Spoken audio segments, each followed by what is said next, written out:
This way? Which way? Oh, yeah. And then, Oh. you want to go this way? Uh, You want to go that way? it's good.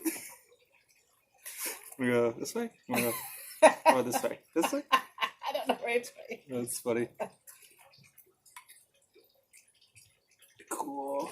Oh, it's good. Got the whole world in my hands. How about that? Okay. Is that good now? That should work. Yeah, so what's been neat about this is I've given myself permission to fail. That's a good place to start with Just- anything. Just go for it, Yeah. fall on your face, and learn a bunch of cool things. And it's been really cool to see it kind of expand into like just a fun thing that I do a lot, actually. So, yeah, it's been fun to kind of create this. And I remember during one of my anxiety attacks that you helped me through, because you were talking about how when we are creative, there's no room for fear There's no room. or anxiety to take over. But when we're in creative mode, yeah, I thought that was interesting that you said that. It stuck with me, even when I saw the thing on the wall. And then during the pandemic, it's like, don't let anxiety. I mean, notice it, but don't let it overwhelm.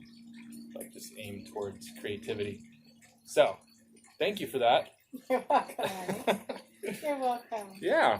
I mean, you're very creative, obviously. What do you think, how did that all come about? Or how have you expanded into your creative self and your creative expression? And what's your jam with that? It's obviously your jam. Well, as my son, you're a reflection of that. You're always creating too. It's just, maybe it's our makeup. I don't know. I've had to actually try to tamp it down. My creativity's taking over the world. Ah! I've had a lot of feedback about that. About when you just, as a matter of fact, it's a saying that Papa and I like to use a lot. When I was invited to teach at the Montessori school, actually in Bainbridge Island, the owner of the place was on a trip of some kind, and she said, just go ahead and get your classroom ready, and I'll see you in a couple weeks. So I stayed there. How I do, I come up 2 a.m. every night. And Yeah. whatever. She didn't know what she was She asking. had no idea. Oh, okay. So she I comes. thought the chairs would be in a different place or something. Yeah, right. So she opens the room, and there's a mural on the wall, and a tree for the kids to sit under, and a hot air balloon suspended, like small, but suspended in the air with a pulley on it, so kids can put things on and send messages to each other, and. So anyway, and a lot of bling, a lot of sparkle, because kids love sparkle, and animals, beautiful aquarium, things like that. Anyway, so she opens the door, and she stands there in shock, and she says, a little less flair. The opposite of usually people are like, can we have more pieces of flair? You need to hold back on the flair. Yeah, so Papa says that to me a lot. That's where the little things, a little less flair. That's really funny. Yeah. Less flair. So how did it come? Oh, that's an interesting question. How did it come about? I guess because, I don't know, maybe if I think too much about it, I might be making it up, and maybe it's not true. That's the problem with thinking too much. But I'm wondering if it's possible because I really didn't have an emotionally supportive home life at all, or very, very little, very, very slow. And so I created my own joy, created my own fun things to do, and songs to sing, and things to make, and otherwise I would have been very sad in my childhood. But by being creative, I created my own joyful childhood. Yeah. So a jewel or a diamond was created out of hardship, it sounds like. Right, yeah. It's interesting as humans how adaptable we are. And like how, we, out of immense suffering, adversity, just wrote a book about that, how some really beautiful things can blossom, like the lotus flower. So that's interesting. So it's come out of pain. I think the Earth's actually designed that way. I think this planet that we signed on for, this Earth School that we signed up for, boldly, some of us for the graduate course. I think I'm one of the people who signed up for the graduate course. Dang it. Why'd I have to do the AP level classes? Yeah, right. Should have just stuck with the normal kids. Yeah, next time I'm signing up for the remedial. What'd you remedial learn? program. Yeah, I went too hard. Yeah, that's what I learned. But anyway, when we signed up for Earth School, I think we signed on in this time-space reality for pain and adversity. I think it's part, well, I know it's part of what we need to grow as a soul. I think we came here to grow our souls. And I don't know how that's done without time and space. Because we're all eternal. We've always been eternal. We'll always be eternal. When we remember that and really live that way, or when I remember it and I really live that way, remarkable things happen. And we also have the challenge of being these spiritual beings in these wonderful, as you call it, meat ships, in our wonderful, amazing bodies that go through things like pain and go through challenges and isolation and all the emotions, embarrassment, sadness, loneliness, illness, loss. I think without loss, if we didn't have loss, if we just remained eternal and we didn't have that notion that at any point we could lose anyone we love, we would never have true love. We wouldn't know true love. Because think about it. If I thought, well, I can always see Jason. I mean, we're eternal. It's an eternity. He'll always be here. I'll always be here. There's no rejoicing. Oh, it's you. You're here. We're here in this moment. There's no notion that at some point we will part from each other from this earth, and it won't be the same. It won't be the same hand on your forehead when you're ill. That you'll never feel that again. I'll never hear your laughter again from this body you live in, echoing in the hallways of my home. There are things that we will lose very clearly when we lose someone we love. And because we know that, I think that's what gives us the ability to love deeply, especially after our first loss of an animal we loved, even the first loss of someone, a human being that we loved. After that, the heart grows much larger. Broken heart. What's that saying, Tennyson? The shell must break before the bird can fly. How about you? Same question. Creativity? Yeah. What do you think got you started being? You've been creative all your life. Remember when you made the kitty condos that went through 3 rooms in the house, all made out of boxes? Yeah. Well, I think that's in part because just the nature of how you raised me just gave me access and openness to create. And it was never squelched. So I think that's helped me just really dive into anything that I'm interested in. And I get that feedback from people like that. When I'm into something, I go all in. And when I'm not into something, you're all out. I'm all out. Which is funny because I don't see myself that way. If anything, I feel like I should do more, right? I think that's probably blessings or curse. Like, never think you're doing enough. But when I look at my life honestly, like reflect on it, it's like, yeah, I have really dove into different things. Probably too much. So I think balance is the next phase of focus for my life. Is how do I stay balanced, diving into things, but also taking care of things that I need to take care of. Kind of just be more mature about my life. Oh, I don't like that word. You don't like mature? I don't like mature. No. That's another rock in the river. We gotta stay. We gotta stay away from. Well, maybe mature. Our definition of mature is different.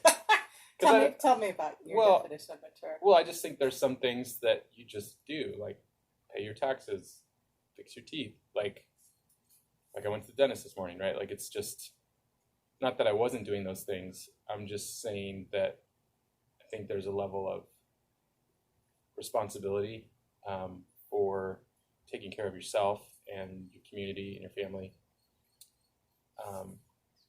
while pursuing creative ventures or really getting interested in said thing, and not putting on the blinders completely Right, and forgetting all right.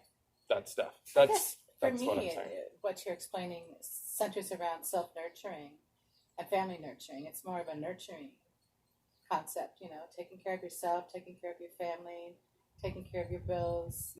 So that feels different to me. For me, the word mature often means to turn off your childlike, joyful nature. No. So it's not what you're meaning.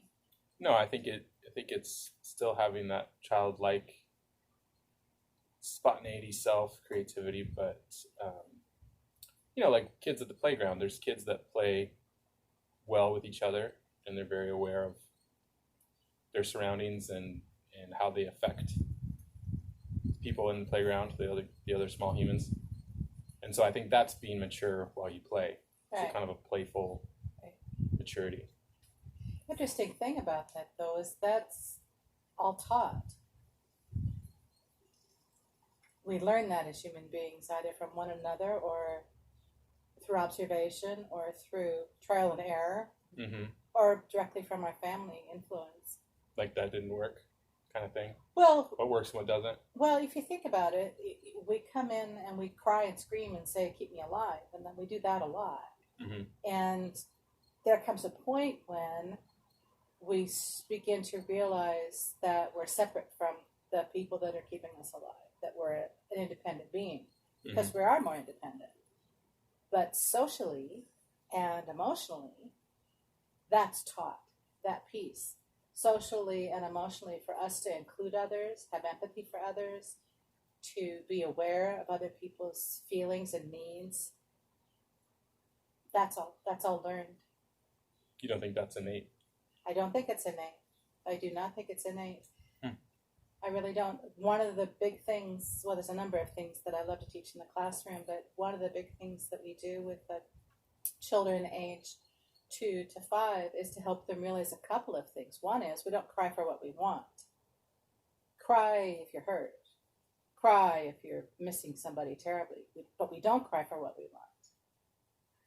Reason is when we cry for what we want, well, basically the way I like to teach is to use the world as a template. In the best possible world, will that work? And that's the template that we use in parenting and in teaching. It's not going to work to have a tantrum for what you want for the rest of your life. And when we do that, what are we basically saying? I want everything else out there to change so I can feel differently. That doesn't work either. So we teach them to help each other, and we teach them individually, well, you're crying for what you want, so go over there until you finish with that, and then when you have some words for me to let me know what it is you want or you need, come and tell me and we'll work it out. But you're crying for what you want, so I'm not going to talk to you or look at you right now until that's done. So that's interesting.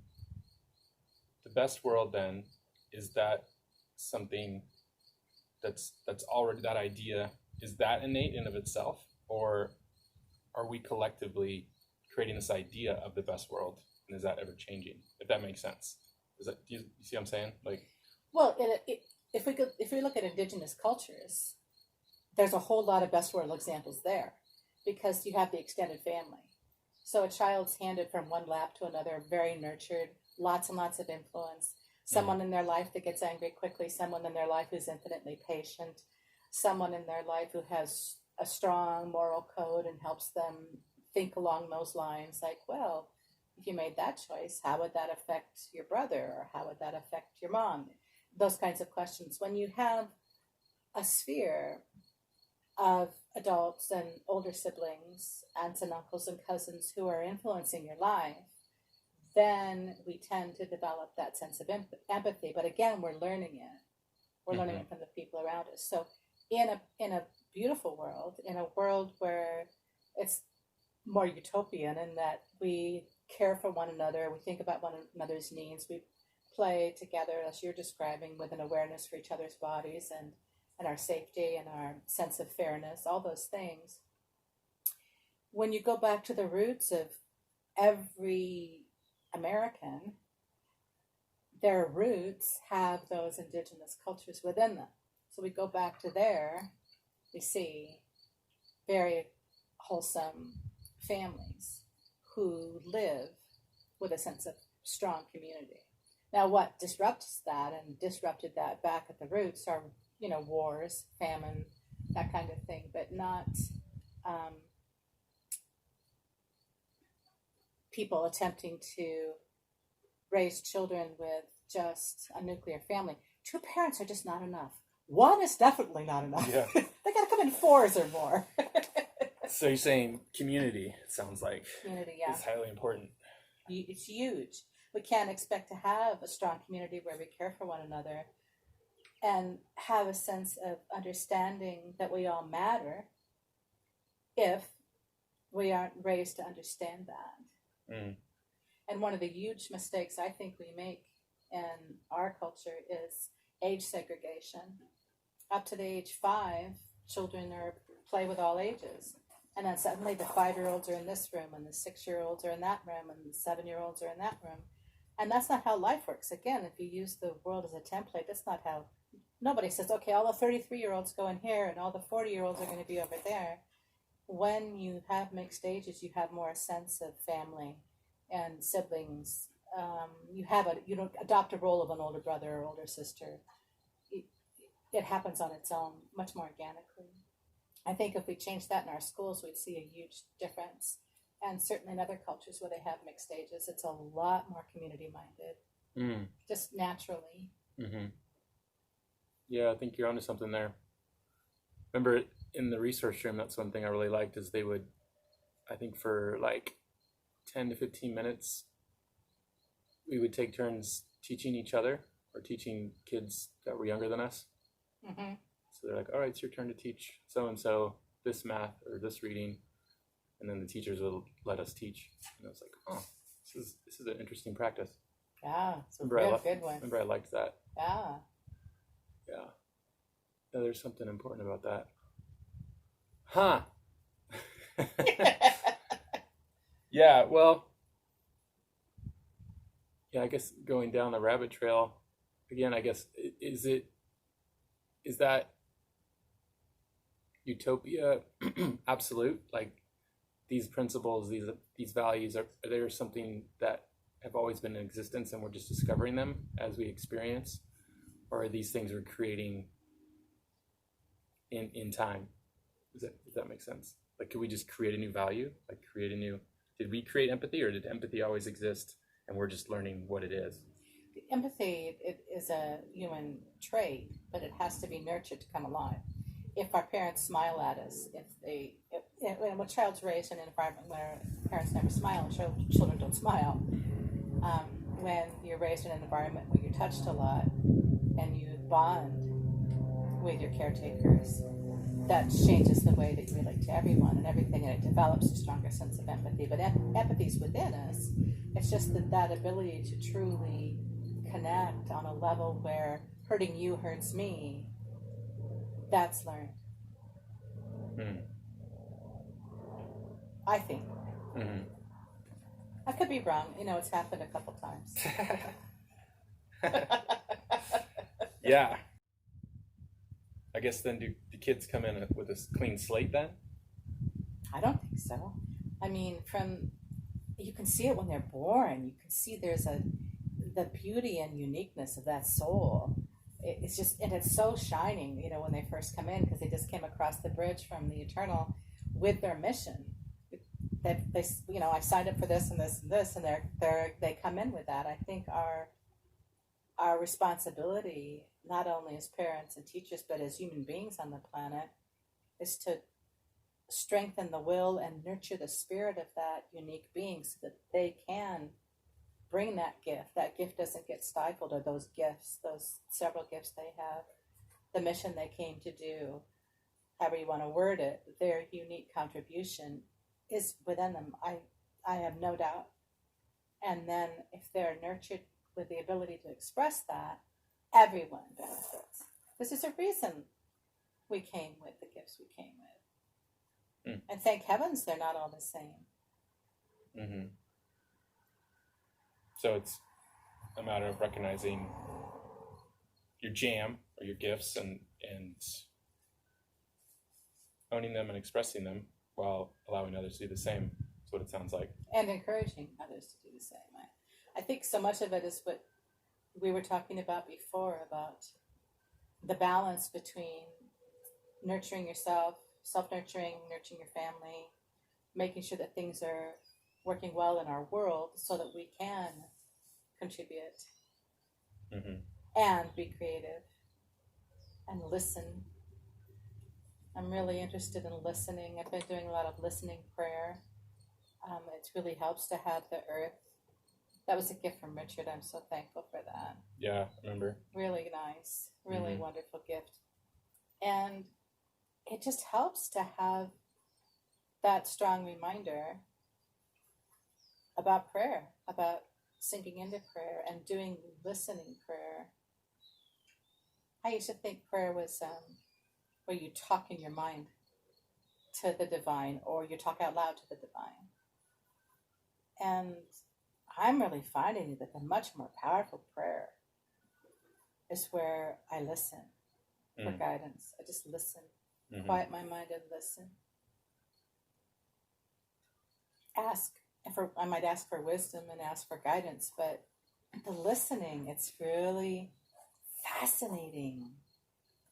The peace and the images, or a song, maybe a certain lyric from a song will come in, but it's directly guiding me to call so-and-so or do such and such, or remember that person that I haven't spoken with in years and I better get in touch with them, and because of that lyric from that song and that image that I got when I was listening, and sure enough, oh, this is so perfect because I'm going through so much because my husband just died or something, something like right then that needed to happen by listening.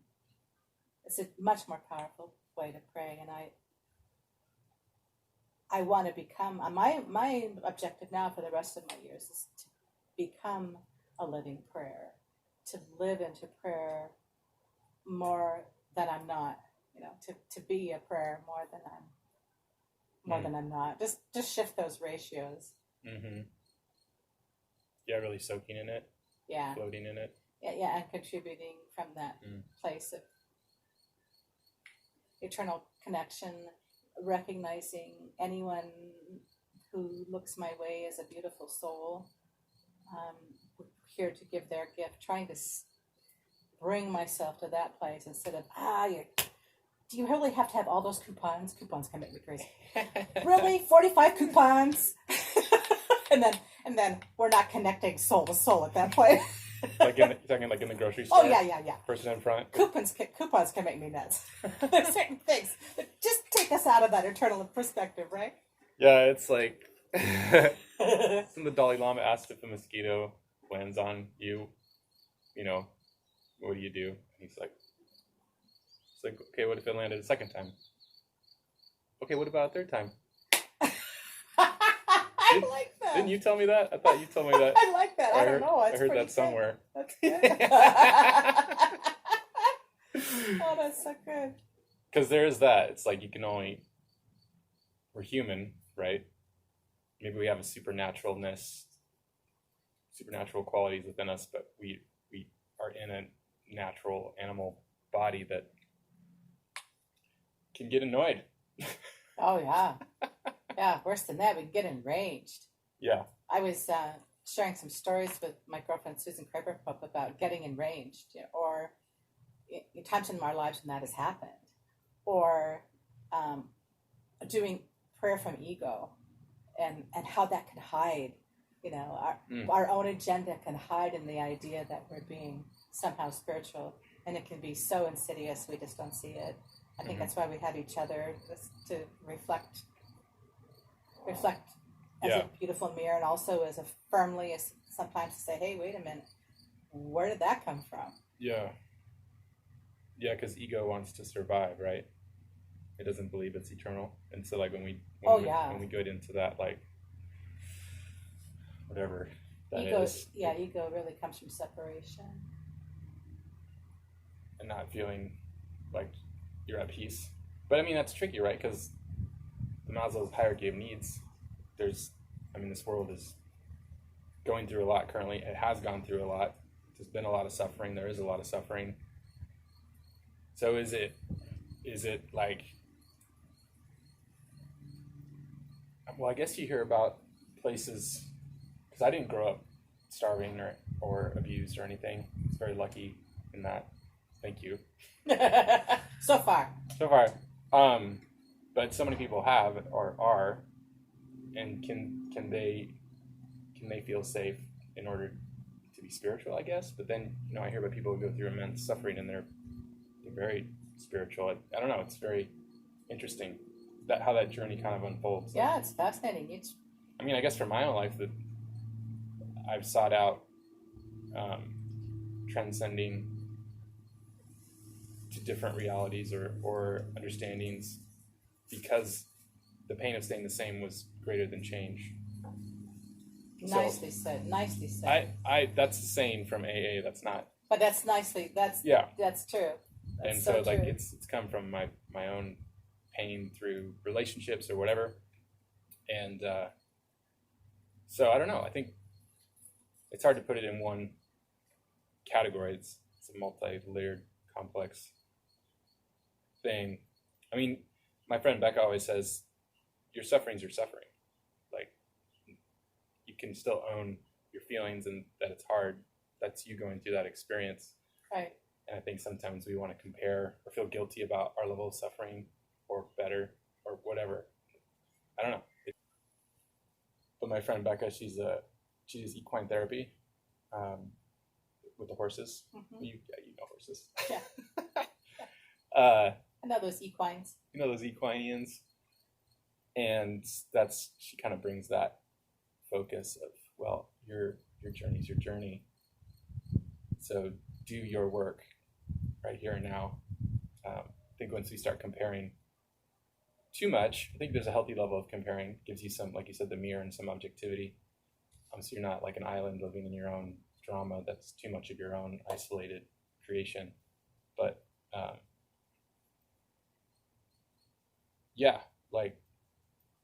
I guess do the work. I've been hearing that a lot. Like, well, what is the work? People say that. Do the work. Want me to do chores? Yeah, I'll just empty the trash. Everything will be fine. Oh, there's a ring in the bathtub. Now we're good. What's the work? Yeah. Are you asking that? Sure. Okay. I believe that, I can't say even I believe, I've come to realize quite clearly in my own life that theme suffering, let's just make that distinct, theme suffering.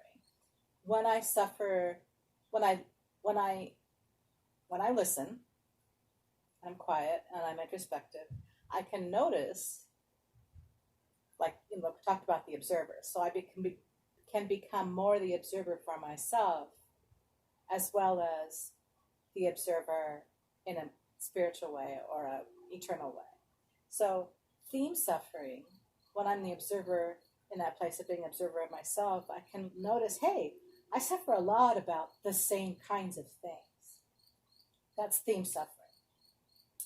So there's a theme. For me, a lot of it has to do with safety, because I wasn't safe as a child. Very seldom was I safe. My life was at risk quite often when I was young, and all the way through. And there was a time when I was homeless as a kid. You know all that. So safety, for me, is a theme of suffering. And I notice that that's where I go into oh no, the oh no land. Whenever any of us are in oh no land, it's not a good place to be. So when I would go into oh no, recently, oh no, my renter's leaving. Oh no, she's leaving. Oh no, that could mean this and that, and we're doing during COVID, and I don't have a job, and I depend on that income. Oh no, I'm going into oh no. Every single time I go into oh no about my theme suffering, there's a blessing right there. Right there. And all I needed to do was look up at the fruit on the tree and say, thank you for the blessing that's right here. But oh no land, which is the ego, oh no land, the separation, kept me from seeing. And right there, the very same day, one of my best girlfriends had a tenant for me who would have been fabulous and stayed for a long time. And I was so far into oh no Yeah. I didn't check that email. That email hadn't been working for a while, the one she sent me the note on. Yeah. And I didn't fix it. I thought, oh, I'll fix that later because I'm in, oh no, I have to, I was right there. And that's been 100% true when I look back in my life. Every single time I've gone into, oh no, I have to, I must, I can't, I won't, it's going to be, what if, oh no. Trying to do it on your There's own. a blessing, right? That was right there. There's a river of blessings all the time. And we have to look and be willing and feel worthy to get them. So that's what I think about theme suffering. I think theme suffering really is a phone call from heaven. Hello? There's a blessing here. Hello? Anybody home? Anybody there? Mm-hmm. And the other piece that you were talking about the balance of it being your own work and going into your own suffering, one of the best things that's helped me, and I do it a lot, is to just give myself permission, like you said, give yourself permission to fail. Give myself permission to be miserable or selfish or really pissed about those coupons or whatever it is I'm going through, and go in. I say, okay, you've got 30 seconds or 30 minutes or whatever. I'll give myself a minute. Go for it. Be as pissed as you can. See how that works out? Be as sad as you can. Be as angry. More. Give me more. It's like the actors. Give me energy. Give me more. And, it can never go much past 30 minutes, I've found, if I go in and do the work. I like jump it in. has to be released almost. Yeah, I jump in and go, I'm here to go in into my... it to let it out. Yeah. Okay. I'm here in my little egoic drama, and I'm in it, and I'm going to just have it and let it out. I think, one of those things is we live in this illusion sometimes of being independent or dependent, but I think in reality we're interdependent. So if you look at nature, like nature is interdependent, right? Like everything growing around us is relying on everything around it. Nothing can just grow on its own. And so like that interconnection, like with that phone call, that email that was right there, it's like those availabilities or access to those helps is an always thing, but we're the ones that cut ourselves off maybe to that at times. And that could be loaded because everyone's situation is different. My access could look completely different to somebody else's access. So say somebody who's in a POW camp or a concentration camp, well, then you could easily argue their access is limited, right? But maybe it's just different now. So that's why I really like, Man's Search for Meaning, that book that guy wrote in the concentration camp, and how he just was able to accept, how he got through it was accepting every day what was going on, and from there he could flow the best way he could in that process. And so that's why I really get into process theology, which you've heard me talk about before, that every 12th of a second, the probability of my choice and everybody's choice in the world is a collective decision, and it's reconfigured every 12th of a second based on that in real time to give us the best next choice to make. So even if I don't make the choice or the best choice right now, it'll just change and another one will be available. That makes sense. So it's like God is this presence that's living with us and being the ultimate mathematician and fixing the best probable option right now. And so I can choose to access it or stay in the eddy or stay in the gook or go try to paddle upriver.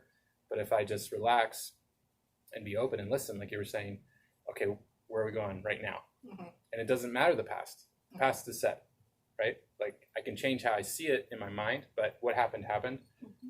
It's okay because the next best choice made from love, like this eternal divine love, the best possible choice is offered right now.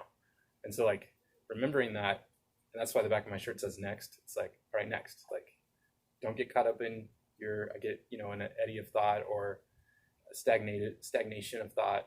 It's like, no, next. Like we're going here and forward. And I can engage with that at any point. It doesn't matter if my day started crappy or I made a bad choice. That's in the past now. Now it's right now. And there's freedom in that for me. I find that's like there's a lot of grace there, and it feels very expansive. It feels very freeing. So I've been living into that more, and it's very much of a letting go kind of thing, and really falling into a space of interdependence, interconnection. That's not all about me. It's not all about another. It's about all of us together, moving forward, moving hopefully more towards home or love. At least I think that's how love in the universe is that we will return home, or return to, or evolve into a world that is kinder, more free. There's more, we spend more time taking care of each other because we realize we're all connected. And so when I hurt or neglect somebody else, I'm hurting and neglecting myself. I'm optimistic, and maybe, yeah, I'm optimistic. Even though I get caught in my own stuff, that tool helps me out big time, that process theology. Yeah, it's pretty great. Yeah, I like it. I like the system. I like it a lot. Yeah, well, because it also puts God right here and now with us, as opposed to this thing that happens after we die, right? Or this thing that's far, far away, but it's right here, living with us. Right here. Right here. And yeah, they call it, and the more I study it, they call it the lure, following the lure. Like there's a constant lure or pull that is like a gravity kind of thing towards the next best option. It's always there, ready for us to let go of whatever so that we can be pulled more into it. Let go of cut the ties, the baggage, the control, the things we want to have happened or want to be, or the way we want it to be. Just let it all go and trust that there's an infinite perspective and wisdom that is way more understanding and knowledgeable than my finite perspective. It has a bigger picture. Not to say that I just, you go blindly and kind of be, what's that, Pollyanna? Oh, yeah. You don't want to fall into like, oh, everything's okay, and you forget about, well, you can say that, but that person over there is starving. Right. So, Sometimes you get a strong intuition to respond to a certain individual or a certain cause or a moment. The other day, I drove around the block twice because I passed a man who needed money, and there was somebody behind me, and I needed to go, and I don't have a lot of money myself at the moment, but I passed him, and my heart went, no, you don't pass this man. This man needs your help. So you're open to listen to that. Yeah, I said, and I was so clear. I mean, I felt the tug. It's like, no, you don't go past this one. So I drove around, and I got cut off again, and then I drove around the block again, and then I just rolled down the window an inch, just fed a bunch of money out, and drove off. Don't hurt me! Don't hurt! Here's the money. Okay, I did what you wanted. No, it was interesting. By the time I got back to him, he was like this sunken, shrunken little. I mean, he was so much different. By the time I got back to him, he was just curled over and kind of almost giving up. I mean, he looked smaller, and he wasn't looking up anymore, and he had his sign down low, and he was hunched, and that was just in the space of going around the block twice. It was really good feedback for me, too, to listen, because he was disappearing. He was disappearing from his own purpose. And so I gave him quite a bit of money. So you got called to be his angel. Yeah. Like an active angel. Right. And you could see that it gave him at that moment, and he has many moments, I have many moments, we all have moments. But at that moment, you could tell he got a renewed. Yeah, that's got a renewal, got a reset. That's the conundrum with charity, right? Like there's arguments in a way of, well, look at the data. When you give money, you enable, right? Or if you do it this way, it just makes it worse. And then you're like, then sometimes I feel analysis through paralysis or paralysis through analysis. Like, well, I can't do anything good then. Like, right. So there's no perfect way to help. I think guidance. Yeah. So then, but then that's what I'm saying. Like in that situation, you felt like, you know what? No, I just need to give, because you don't know the story behind every person, and it's all different. And there is truth to, Mark in doing his work around the world.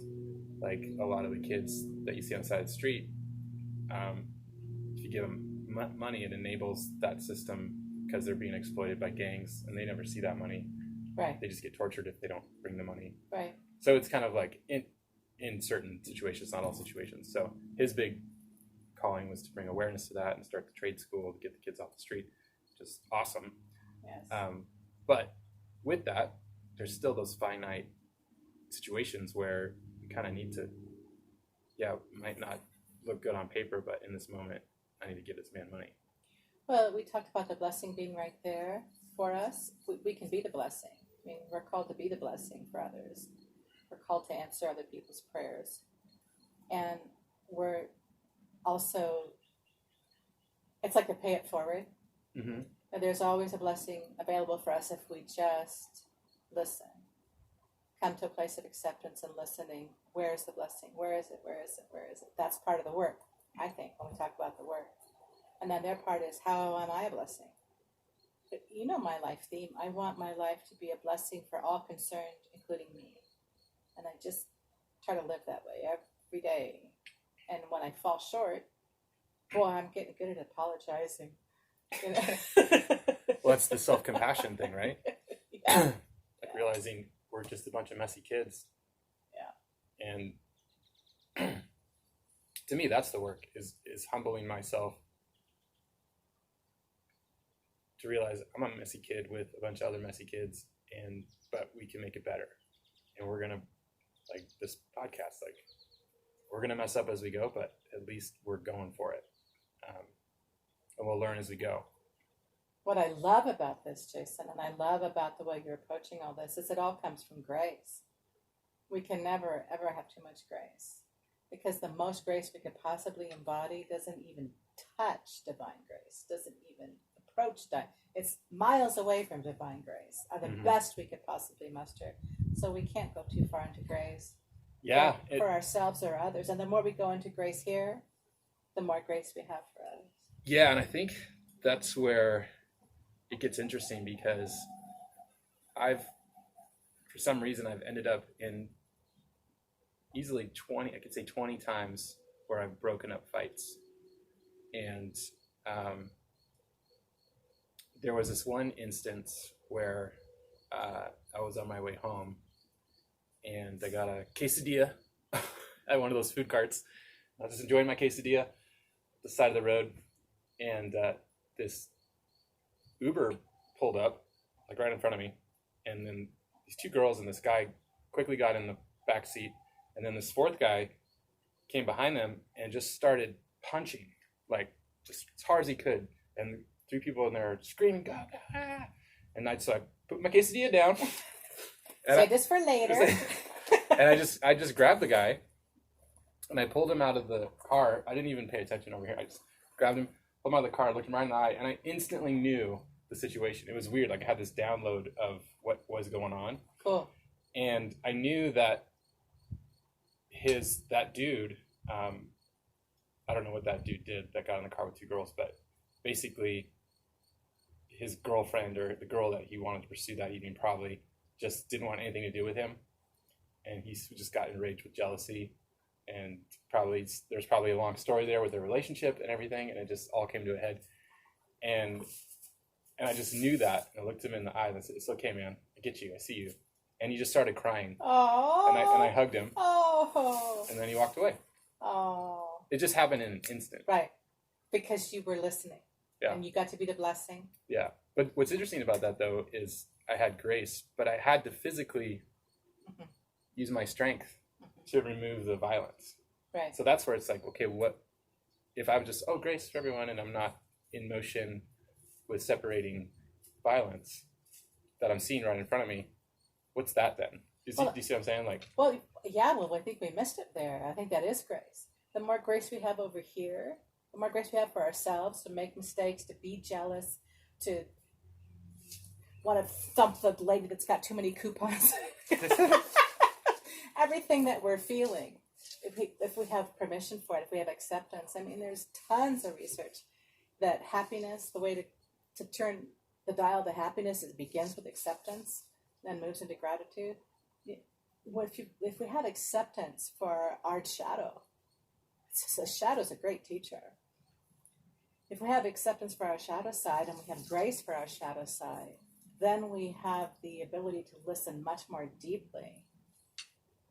And that's what I believe, your own grace, your level of grace that you've expanded into your life, moved you in that situation to participate, but see that person not as a villain, but to listen with grace. And that's when you got the download. Mm-hmm. It's so beautiful. It's like in the Avatar movie. I see you. I see your beauty. I see you. Namaste. I honor the light in you sees the light in me sees the light in you. Yeah, but not only the light, but the divine piece of the whole. It's I honor that you and I, that interconnectedness, are what allows God to be here. Mm-hmm. I mean, God's here, but how do we tune the dial so that we as a human family can relate and receive those blessings and have that grace? We do that out of honoring the piece of Is that a chicken? divinity inside of each of us. Yeah, that's my Henny Penny. I love chickens. She's wonderful. She comes and visits me. That's her water's I down. hope she comes over. That'd be fun. Yeah, she does. I hope she probably does. will. Yeah, so there's this guy I've been listening to, and one thing he said was for us to realize we're in an animalistic natural body that's housing a supernaturalness. And so the idea is to aim for supernaturalness while living in a natural body and world. And realize you can't really get rid of your natural animalistic tendencies, but you can acknowledge them and be aware of them and aim for the supernatural. And I kind of like that. It helps put things in context, because when I get in reactive, animalistic, limbic system response, it can take over that supernatural awareness. And I think that's where things get violent in my own life. Not like beating people up, but like in my thoughts and my emotions. But also I'm learning to thank that part of me, like, oh, thank you. You're trying to keep me alive in this natural, crazy world. Thanks for the information, but we're okay. There's grace once again. And then it gets into the supernatural. But I like that having that as a map, because then I can notice more when I do have that natural reactivity, or I see somebody else having that. It's like, oh, like that guy just punching, right? It's like, oh, we're all messy. I get that way. Like, hey, come back to the... Come back. Hello, call from heaven. Yeah, Hello. yeah. So come like, back. I was like, I guess an angel in his life in that moment. Yeah. When, if I wasn't in a supernatural frequency, I may have reacted in the same frequency of his reactivity. Like, yes. Oh, he's punching those people. Well, I'm going to punch him. Yes, I'll punch him. I'll make him pay. Yeah. Do you remember, I don't know if you recall, but that was one of the questions, actually the first question I asked Archbishop Tutu when I had the first opportunity to interview him. I said, what do we do with well-earned hatred? Like somebody rapes and kills your mother and you hate them. Mm. What do you do with that? Mm-hmm. He said, you stand in the hate and you let it burn you. You just stand right there in the hate and you just feel every ounce of it and reach for love. Jeez. That's the hard road. That's the work. That's the work. That would be so hard. I know. But that's the kind of thing he did with the Truth and Reconciliation Commission. It's the kind of thing we need in our lives. I mean, this heinous thing happened in our life right before our eyes, this horrible, horrible tragedy that inflicted from one human being to another. And we hate. We have hate and rage. What do? We stand in that, let it burn through us, let it be the cleansing fire, and we reach. That's inspiring. That's inspiring me to practice doing that in the forest.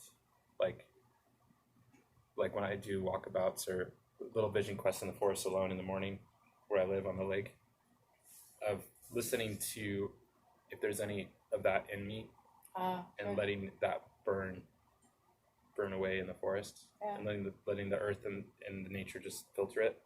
Nice. I wonder if it's inspiring me to give that a shot. I think that would be very detoxing, Okay. very healing. I like that, because then no one's getting hurt, and it's getting released. You know, it's powerful. I'm gonna try that. It really is a powerful image. It reminds me of creosote in a stovepipe. If we let it collect, it can burn your house down, kill your family.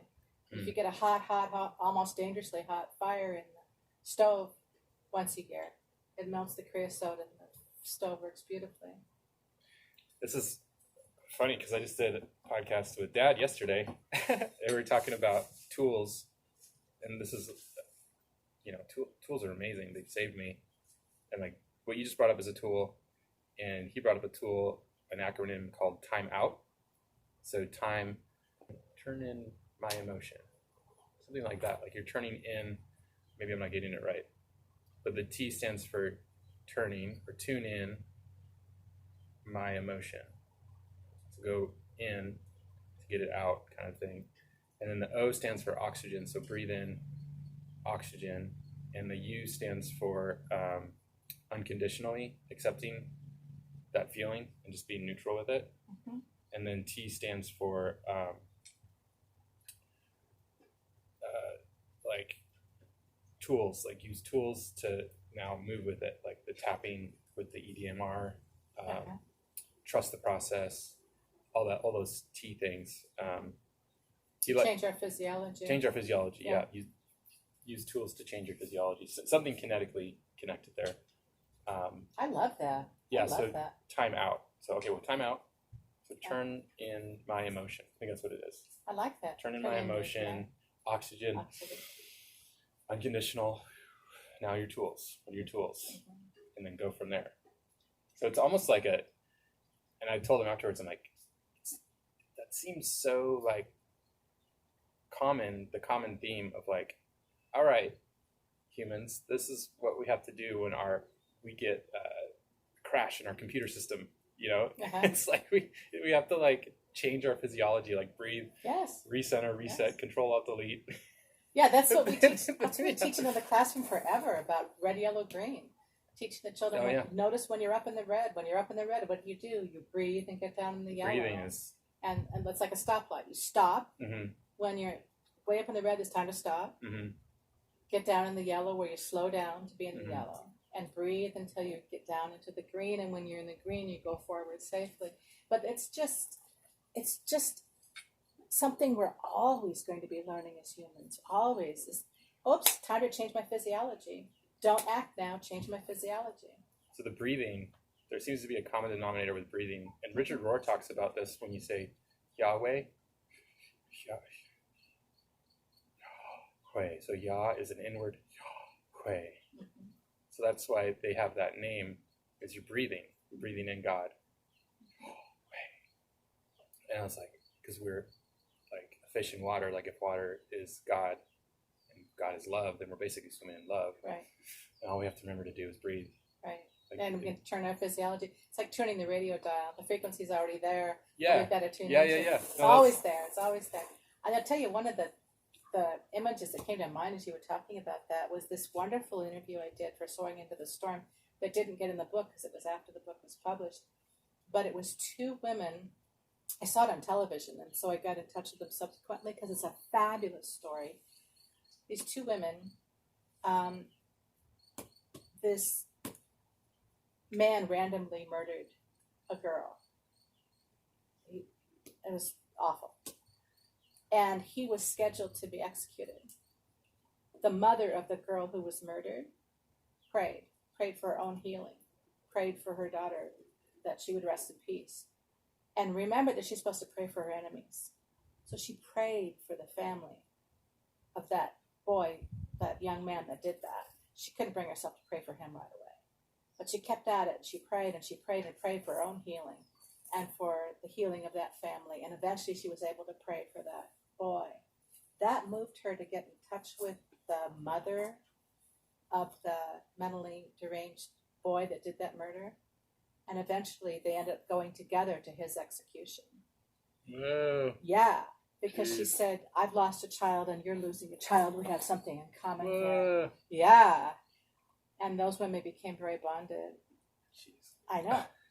Now that's doing the work. See, that's when I feel guilty. That's doing the when I work. feel guilty about the suffering in my, like, I've never experienced anything to that level. Like, I pray you never do. yeah. That's where I'm like, I need to be so much more grateful.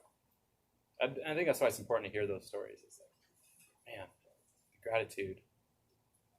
See the basket in it. And yeah, just help more to prevent more of that stuff happening. It's craziness. Before I forget, remember Wim Hof? Did you ever study Wim Hof? I don't think so. The Iceman. He's really into being in really extreme temperatures, like especially the cold, and really focusing on your breathing. Oh, that's right. I read about it, but it was very brief. I don't know that much about it. His wife suffered from depression and chemical imbalance, and she killed herself. And he just made it his life mission. He's like, there needs to be a way more accessible point for everyone that's easy and simple and anybody can do, and it's very teachable, that heals mental illness, physical illness, and he found it through cold extreme temperatures and breathing. Uh-huh. And he's just taken it to crazy levels where he actually gets injected with the disease and breathes it out. Whoa. Yeah. Like, this guy is amazing. He's like helping the world in a big way. I'll have to read more about it. And so it's transforming our idea of the medical system and how we heal ourselves physically and emotionally, and how we can do it through breath. I mean, again, it always comes back to breathing. And I've been playing around with that. I did it today in the Lithia Creek. I just got, because my back, I did a bunch of cement work, so I got in the cold water, like, and it just makes you breathe. Oh, yeah, and that's doing something. It's detoxing your cells when you breathe Yeah. like that. And it's been, and I just felt better. Like, my back felt better instantly. So I don't know. There's something to all that. Oh yeah. And there's a wonderful place for medicine too. I'm Oh yeah, I'm not. I'm I don't thankful want to. that- I don't yeah. want to like. Just. I mean, it's all very complex, but it's Right. cool that there's another tool now. Yeah. Another option. Yeah. What's your flow? Did you want to say goodbye or something, or close it out? I don't know. Do you have any other thoughts? No, I don't have it. Uh, I'm out of thoughts. Wait, you want to know what your mom thinks, Jason? Nothing.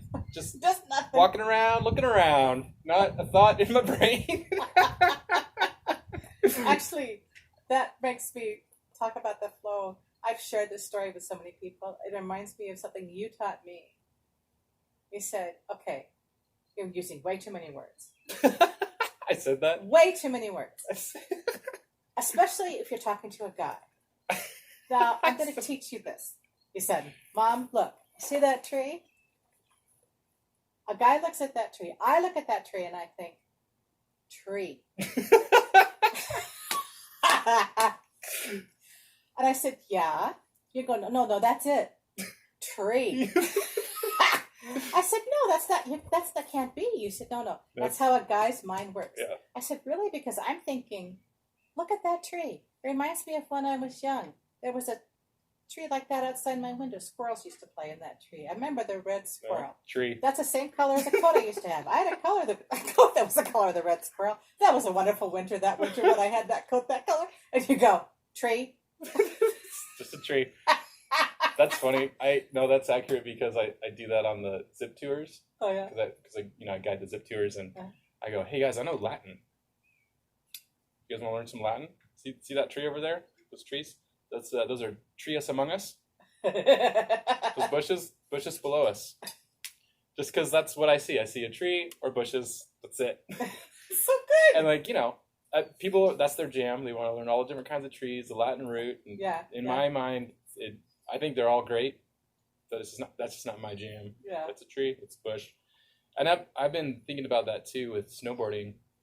Being a snowboard instructor, there's just this mentality on the mountain where people get into it and they push to the next level, and they almost do it so much where they look down on you if you're not pushing yourself to the next level. Yeah. But it's okay because I'm realizing, well, that's their jam. Yeah. And it's okay for my jam with snowboarding to be like, learn the fundamentals and teach people the fundamentals and just cruise. You're not going to see me do any McFlurry twist off the thing. And that's okay. Like I'm giving myself permission to enjoy it how I want to enjoy it. But also I'm realizing I have jams where if I got into my jam, like with philosophy or quantum physics and theology and all that stuff, they'd be like, what? You know? Yeah. So it's like, that's my jam. And then realizing that it's okay to have, well, it's good to have different people have different jams. The departure is when we look down on someone else for not being at a level, quote unquote. It's the better than, less than. Yeah. We consider ourselves to be better than, it's the wrong place to be. We consider ourselves to be less than, it's the wrong place to be. Well, it's like the body of Christ, right? Like, let the hand be the hand and the eye be the eye. But without the hand, or the legs, the eye couldn't move around to see different things. So it's like every part of the body has value. Yes. They just look different. But also, it's cool to like tap your toes into other people's jams. You know, like with me with snowboarding. But like with me, it's like running. Like if I told one of those guys, "Hey, run 300 miles this month," they'd be like, "You're crazy." Mm-hmm. You know, but I love it. Like and I keep pushing. So, but that's how I like to push. It's what brings me joy. That's one thing I think you really taught me too, is like really notice the things that bring you alive, because that is a reflection of your place and purpose and where you're supposed to thrive and live your life. And it doesn't need to be compared to others. So thanks for that freedom. Oh yeah, you're so welcome. That's exactly right. Yeah. That's what comes back to what we talked about in the beginning about how a child comes in with these gifts and these contributions. Mm-hmm. And if we nurture them to listen to that and honor that and we respect that, then they have the opportunity to give those gifts. And we need to be that way with every human being we come in contact with. Mm-hmm. And I think that's what empowering yourself and others is being like, hey, what's your superpower? Yeah, right. I want to know what it is. And if you don't know it, let's find it together, because you have one.